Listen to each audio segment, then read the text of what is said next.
Seja bem-vindo à Crítica Comunista. Hoje falaremos aqui dos 40 graus do Rio de Janeiro, tentando não virar uma pocinha d'água, sobre o livro do Lenin, Imperialismo. Esse é o primeiro vídeo de uma série que a gente espera produzir aqui no canal. E estamos falando no momento em que a Rússia invade a Ucrânia e todo esse debate de imperialismo volta, principalmente nos meios de esquerda. Então, o momento mais oportuno para falar sobre essa grande obra do Lenin não há do que esse. Então, roda a vinheta e vamos conversar mais sobre isso.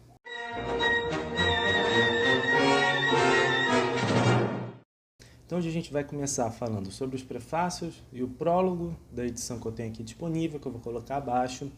E eu vou continuar as leituras ou os capítulos na medida em que vocês se interessarem, comentarem aqui embaixo e quiserem que esse debate seja levado adiante. Caso contrário, eu vou continuar produzindo conteúdo até onde eu achar que seja oportuno diante da conjuntura. E não seja mané nem manoa. Leia o livro, porque, obviamente, o que eu vou passar aqui é uma seleção de conteúdo. Não tem como dar conta desse livro inteiro, nem do tema imperialismo. Então, a sua iniciativa em buscar mais conteúdo desse tipo e, principalmente, ler a obra clássica do Lenin, vai fazer toda a diferença. Exatamente para você não ficar preso ao meu ponto de vista. Mas, entre não ter nenhum ponto de vista, ou ter um ponto de vista do senso comum ou da burguesia e ter o meu, óbvio que é melhor que você veja esse vídeo, mesmo que no momento você não possa ler o livro. Esse debate sobre imperialismo não é nenhuma novidade. O Lenin mesmo traz várias referências de outros autores do qual ele se apoiou. Então, o Lenin não inventou esse conceito de imperialismo, é algo muito anterior. E já depois da morte de Lenin, diversos autores começaram a desenvolver sobre imperialismo. Existe a teoria marxista da dependência, por exemplo. Existe a ideia de um imperialismo democrático. Existe até autores que falam que, principalmente acadêmicos, né, os que eu tive contato, que falam que Lenin, ao desenvolver esse conceito, ultrapassou o próprio materialismo dialético do Marx. Então, é um debate longo que eu não vou entrar. Aqui a gente vai falar só sobre o livro. Mas fiquem à vontade para desenvolver esse debate nos comentários ou mandando um direct no Instagram. A brochura, o Lenin diz que escreveu com a linguagem de Esopo. E Esopo era um escritor da Grécia Antiga que ele falava utilizando a substituição de homens e mulheres por animais, ou seja, ele falava na forma de fábulas. Então, em diversos trechos, o Lenin aponta alguns no prefácio, ele substituiu o nome da própria Rússia porque ele tinha que, para conseguir publicar aquele conteúdo, ou mesmo para que o conteúdo publicado não fosse apreendido logo em seguida, ele precisava fazer certas adaptações de conteúdo que não contrariassem o czarismo, o czar. Além disso, esse livro tem um conteúdo muito delicado porque a principal liderança da social-democracia alemã, e à época, em 1917, quando esse livro é publicado, essa liderança era, se dizia, a principal representante do movimento operário internacional, colocava a política de anexações da Primeira Guerra Mundial como algo que está apartado do imperialismo, ou seja, existia uma ideia pacifista por trás da crítica à guerra. Isso mostra que eles não entenderam nada do que é a guerra. Para entender o que é a guerra e o que é a política, no início do século XX, era preciso entender o que é o imperialismo. Então, Lenin vai utilizar citações, vai utilizar estatísticas dos burgueses, inclusive, para denunciar como uma democracia em geral ou uma paz universal são palavras vazias, são formas de enganar a classe operária enquanto existir propriedade privada, enquanto existir capitalismo.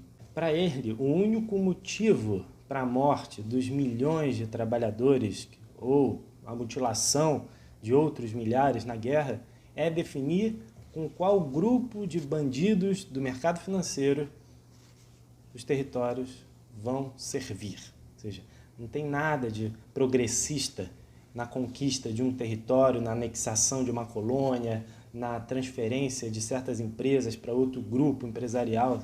Não tem nada de progressista na guerra, portanto, a Primeira Guerra Mundial tem objetivos reacionários e contra os trabalhadores. Então, já espelhado na própria experiência da Rússia e da tomada do poder pelos bolcheviques em 17, o Lenin diz que a consequência das guerras mundiais é a revolução proletária. Lenin coloca claramente, a guerra de 1914 a 1918 foi uma guerra imperialista que buscava redividir o mundo em zonas de influência a partir dos vencedores desse conflito. Então, para entender esse conflito, não basta olhar a diplomacia. A diplomacia serve até para encobrir os reais motivos das potências terem ido à guerra, ou dos países terem ido à guerra. Mas a gente precisa entender a condição econômica da classe dominante naquele momento. Mesma coisa hoje vale para a Ucrânia e para a Rússia. A imprensa burguesa difunde de maneira simplista que o Putin é um louco, que o Biden está tentando a paz mundial na Europa. A gente sabe que isso é uma verdadeira besteira. Então, para explicar a situação da classe dominante, o Lenin vai usar principalmente o desenho das estradas de ferro em diferentes países para mostrar o nível de desenvolvimento capitalista a partir de como a propriedade privada dos meios de produção ela se utiliza dessas estradas de ferro para construir o comércio mundial.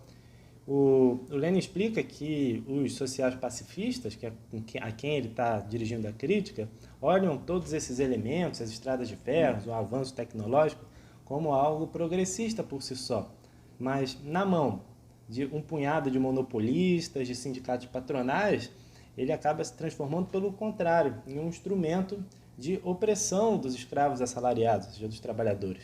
É a partir do entendimento da formação dessas estradas de ferro que o Lenin vai mostrar o caráter monopolista, como a empresa, as grandes empresas controlam o mercado e acabam com tudo aquilo que o capitalismo tanto se orgulha, como a livre concorrência, a propriedade privada do pequeno empreendedor, do pequeno empresário, da democracia em geral e todos os slogans que a imprensa usa para defender o modo de produção capitalista. Toda essa glorificação tecnológica que encobre o real caráter da propriedade acontece na questão das redes 5G, nos grandes aeroportos, dos grandes prédios, nas grandes cidades, nas indústrias altamente automatizadas, na inteligência artificial, ou seja, tudo isso é apresentado como, olha, como a humanidade está avançando, mas a gente sabe que grande parte, por exemplo, da questão da inteligência artificial, que depende da 5G, é para botar os operários na rua. Então, todo esse sistema econômico que acaba na guerra, para o Lenin, é um sistema de subjugação universal de alguns países, que ele chama de países dependentes, a um punhado de países que ele chamou de países avançados, ou seja, avançados no sentido de que eles se apropriaram do que há de mais moderno, de que há mais novo em termos da grande indústria. E é exatamente nesses países avançados que vai se formar a oligarquia financeira, que é essa parte da classe burguesa que vai formar os truchos, os cartéis, os monopólios e destruir o próprio mercado, controlando ele com mãos de ferro e utilizando o Estado para isso. E as guerras mundiais são exatamente quando essa oligarquia financeira vai disputar com outras oligarquias financeiras de outros países para definir quem é que vai ter primazia na hora de exportar os seus capitais excedentes para outros países, para esses países que não são avançados, esses países dependentes.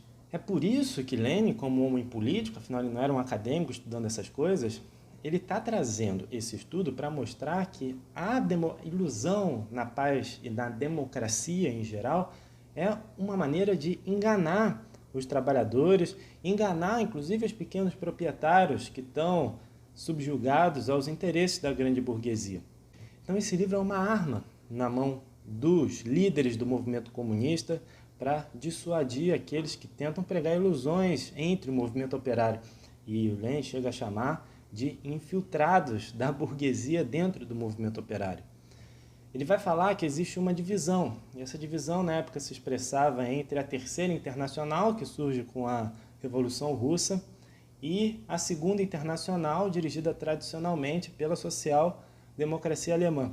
Mas para o Lenin, essa divisão ela não é causa de, como muito se diz hoje, do sectarismo, do esquerdismo, da tentativa de colocar o orgulho da sua própria organização na frente de todas as outras, nada disso. Para o Lenin, isso é consequência da própria podridão, do próprio apodrecimento do sistema capitalista. Porque para a grande burguesia ela se sustentar, ela cria uma capa, uma camada de operários que se apropriam de parte do superlucro que essa aristocracia financeira consegue, essa área oligarquia financeira também como eles chamam, consegue a partir da exportação de capitais para esses países dependentes. Então parte desse capital volta como um tipo de suborno aos operários dos países. E o Lenin ali está fazendo uma dura crítica à social-democracia alemã, ou seja, como corruptos, como subornados pelo capital financeiro internacional.